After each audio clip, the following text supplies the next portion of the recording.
Oke, bismillahirrahmanirrahim. Assalamualaikum warahmatullahi wabarakatuh. Selamat sore semua teman-teman.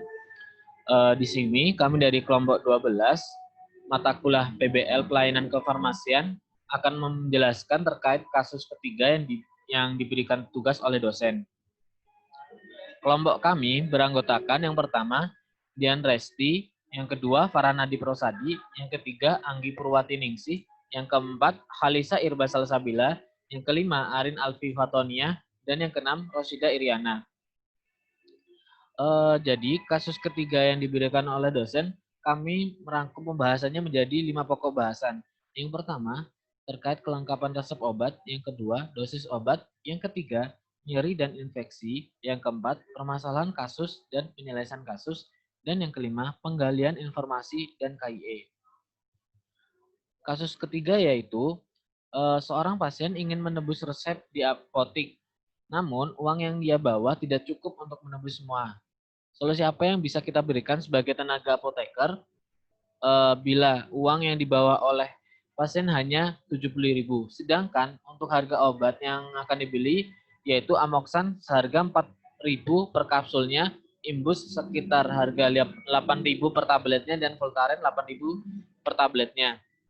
Sedangkan jumlah obat yang harus dia beli yaitu Amoxan sebesar 15 kapsul, Voltaren sebesar 10 tablet, dan imbus sebesar 8 tablet. 10 tablet. Untuk selanjutnya akan dijelaskan oleh teman saya terkait kelengkapan resep oleh Saudari Rosi. Kepada Saudari Rosi dipersilakan.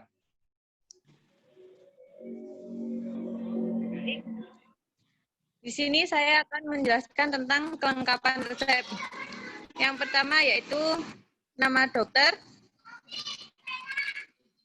shift dokter, alamat dokter, nomor telepon, tempat dan tanggal penulisan resep, tanda resep di awal penulisan resep, nama obat, kekuatan obat, jumlah obat, nama pasien, jenis kelamin, umur pasien, berat badan, alamat pasien, aturan pakai obat dan ITER, dan terakhir yaitu tanda tangan atau paraf dokter. Di kelengkapan resep ini yang tidak ada yaitu yang belum lengkap yaitu shift dokter, alamat dokter, nomor telepon, alamat pasien, ITER, dan tanda tangan atau paraf dokter. Selanjutnya yaitu nama obat. Nama obat di sini yaitu ada 3 yaitu Amoxan, Voltaren, Imbos Forte. Untuk komposisinya yaitu komposisi dari Amoxan, amoxilin 500 mg, komposisi dari Voltaren yaitu diclofenac sodium 50 mg, komposisi Imbos Forte yaitu Echinacea purpurea ekstrak 250 mg, black berry ekstrak 400 mg, zinc picolinate 10 mg. Untuk bentuk sediaan dari Amoxan yaitu kapsul, untuk bentuk sediaan dari Voltaren yaitu tablet, untuk bentuk sediaan Imbos Forte yaitu tablet. Untuk indikasi dari Amoxan yaitu infeksi saluran nafas, saluran genitourinaria, kulit dan jaringan lunak yang disebabkan organisme gram positif dan gram negatif yang peka terhadap amoxicillin. Selanjutnya indikasi Voltaren yaitu meredakan nyeri dan mengurangi inflamasi pada pasien rheumatoid, artritis akut dan kronis, nyeri pada tulang, spondilitis ankylosa. Yang selanjutnya itu indikasi Imbos Forte yaitu membantu memelihara daya tahan tubuh. Next. Oke. Untuk waktu pemberian obat dari ketiga obat tersebut sama yaitu sesudah makan. Untuk kontraindikasi dari obat Amoxan yaitu hipersensitivitas terhadap antibiotik golongan beta-laktam seperti penisilin dan cefalosporin. Untuk bayi yang dilahirkan oleh ibu yang diketahui alergi terhadap penisilin. Kontraindikasi dari Voltaren yaitu tidak ada.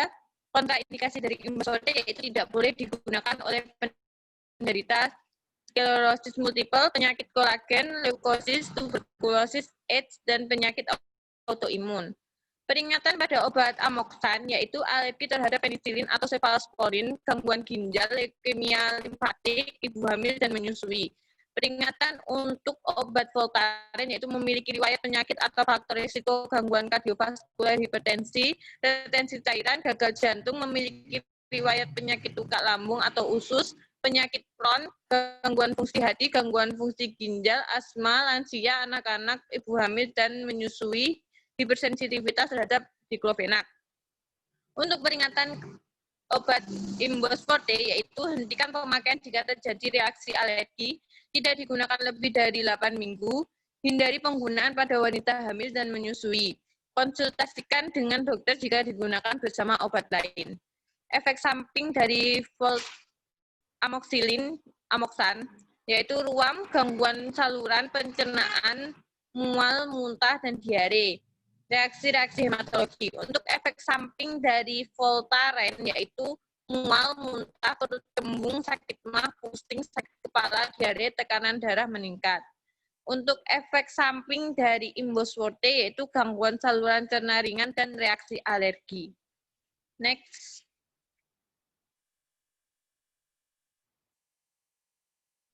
Untuk interaksi obat dari amoksan sendiri, yaitu probenecid memperpanjang level amoksan di dalam darah, dan allopurinol meningkatkan resiko ruam kulit. Untuk interaksi obat dari Voltaren, yaitu meningkatnya resiko untuk kejang jika digunakan dengan antibiotik quinolone. Selanjutnya meningkatkan efek samping diklofenak jika digunakan dengan siklosporin atau tacrolimus. Menurunnya efektivitas obat hipertensi jenis penghambat beta dan ACE inhibitor. Selanjutnya yaitu interaksi obat dari Imbos Forte, yaitu Imbos tidak disarankan untuk dikonsumsi dengan obat imunosupresif karena obat ini dapat menurunkan efektivitas obat imunosupresif.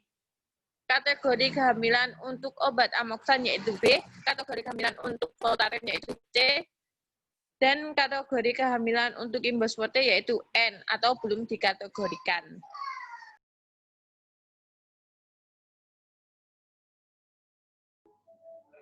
Oke, terima kasih kepada Saudari Riana. Untuk selanjutnya terkait dosis obat akan dijelaskan oleh teman saya yaitu Saudari Anggi. Kepada Saudari Anggi dipersilakan. Selanjutnya yaitu obat. Yang pertama ada NA-diklofenak dengan dosis terapi 100 sampai 100 mg per hari terbagi dalam 2 sampai 3 dosis.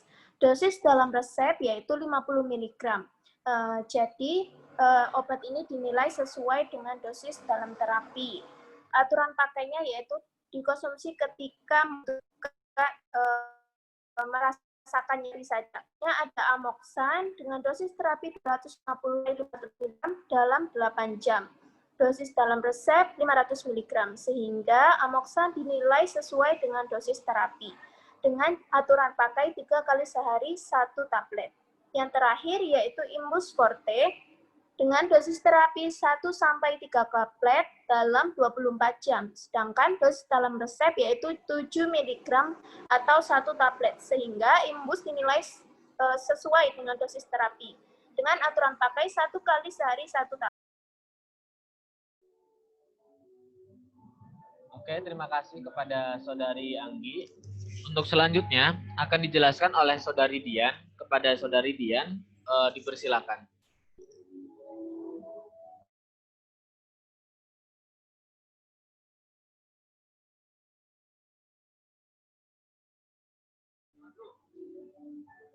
Kepada Saudari Dian, dipersilakan.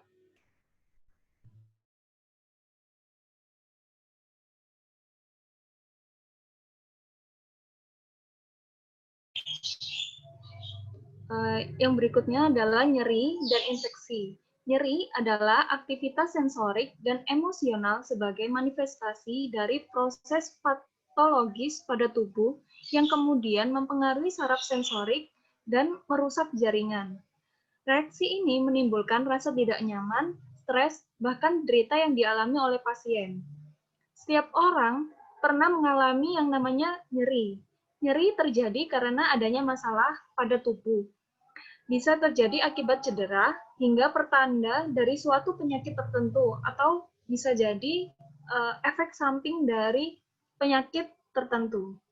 Tingkat nyeri berbeda-beda tergantung dari kondisi yang melatar belakanginya. Oleh karena itu, dikenal dengan namanya perhitungan skala nyeri guna mencari penyebab pasti dari nyeri tersebut. Selanjutnya. Berikutnya merupakan infeksi bakteri. Infeksi bakteri adalah masalah kesehatan yang disebabkan oleh bakteri, serta dapat menyerang seluruh organ tubuh, termasuk demam, batuk, hingga tanda peradangan seperti nyeri. Penularan bakteri dapat terjadi dengan berbagai cara. Bisa secara langsung, seperti percikan ludah orang terinfeksi yang terhirup melalui makanan atau gigitan hewan yang terkontaminasi. Infeksi bakteri ditangani dengan pemberian antibiotik. Antibiotik pada dasarnya memiliki dua fungsi utama. Yang pertama yaitu membunuh bakteri, dan yang kedua adalah memperlambat perkembangbiakannya. Dokter akan menyesuaikan jenis antibiotik dengan gejala yang timbul, riwayat kesehatan, keparahan kondisi, dan hasil tes yang dilakukan.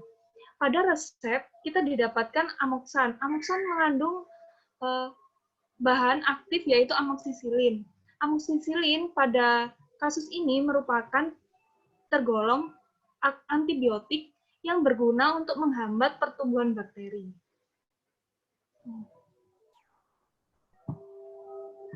Oke, terima kasih kepada Saudari Dian.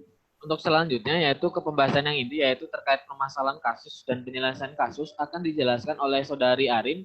Kepada Saudari Arin, dipersilakan.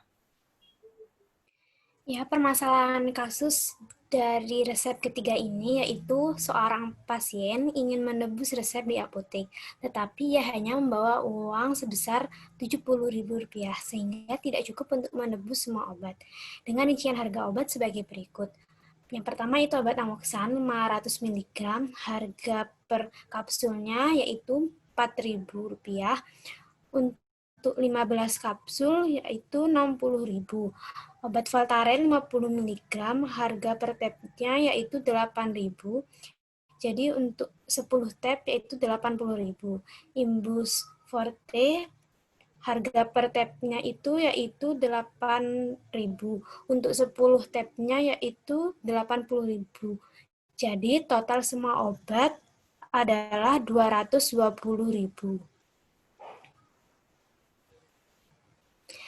Penyelesaian kasus dari resep 3 ini yaitu dengan adanya peraturan pemerintah nomor 51 tahun 2009 pasal 24 tentang pekerjaan kefarmasian, seorang apoteker berwenang mengganti obat merek dagang dengan obat generik yang sama komponen aktifnya atau obat merek dagang lainnya atas persetujuan dan atau pasien. Sehingga apoteker mengganti obat yang tertulis dalam resep dengan obat generik yang memiliki komponen aktif yang sama. Jadi obat amoksan ini diganti dengan obat amoksisilin, kemudian obat Voltaren diganti dengan Nadik, dan obat Imbus Forte ini ditebus hanya sebanyak 7 tab. Obat di atas dapat membantu menyelesaikan masalah atau kasus dengan rincian harga sebagai berikut. Amoksisilin 500 mg-nya itu per tiap tabletnya harganya Rp600. Untuk 15 tabnya yaitu Rp9.000. Kemudian obat Nadik 50 mg, harga per tabnya yaitu Rp500. Jadi untuk 10 tabnya yaitu Rp5.000. Untuk obat Imbus Forte harga per tabnya yaitu Rp8.000. Jadi untuk 7 tabnya yaitu Rp56.000. Sehingga total semuanya obat ini jika dijumlah yaitu Rp70.000.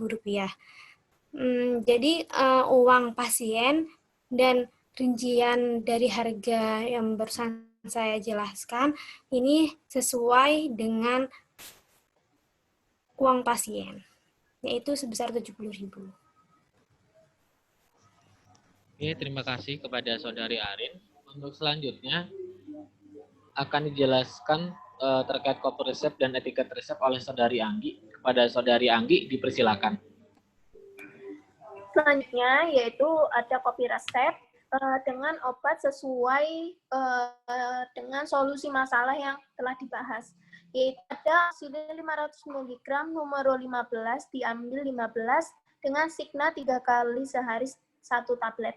Yang kedua ada natrium diklofenak 50 mg, numero 10, diambil 10 dengan signa dikonsumsi ketika merasakan nyeri saja. Yang ketiga ada Imbus Forte 7 mg, numero 10, diambil 7 dengan signa 1 kali 1. Ya, sudah. Selanjutnya,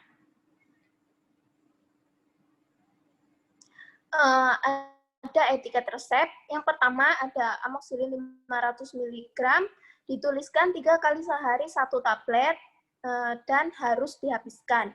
Yang kedua ada natrium diklofenak 50 mg, dituliskan diminum saat merasakan nyeri. Yang ketiga ada Imbus Forte dengan tulisan 1 kali sehari 1 tablet.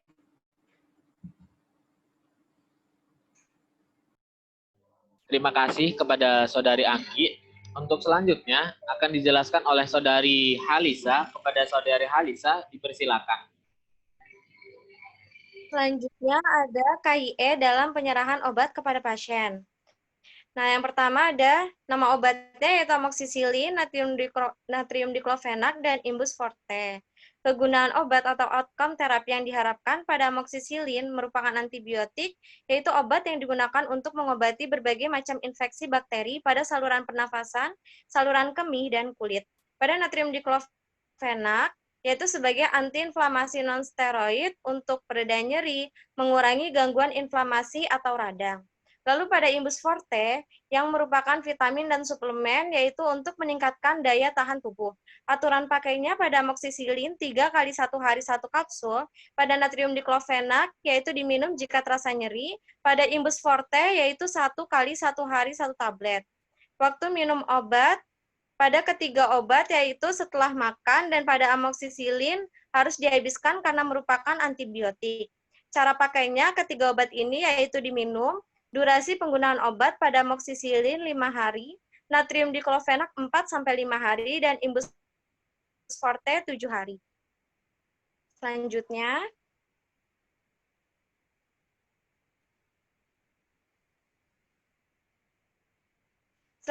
yaitu ada efek samping. Pada amoxicillin terjadi mual, muntah, diare, lidah berbulu hitam, kebingungan, perubahan perilaku, pusing, dan perubahan warna gigi.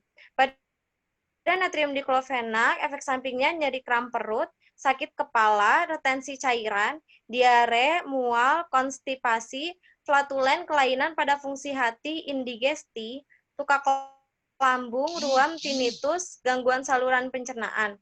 Pada Imbus Forte yaitu gangguan saluran cerna ringan dan reaksi alergi. Nah, penyimpanannya pada ketiga obat yaitu ditempatkan di tempat yang sejuk, lalu aktivitas yang disarankan untuk pasien yaitu istirahat yang cukup dan mengatur pola makan sehat dan bergizi seimbang.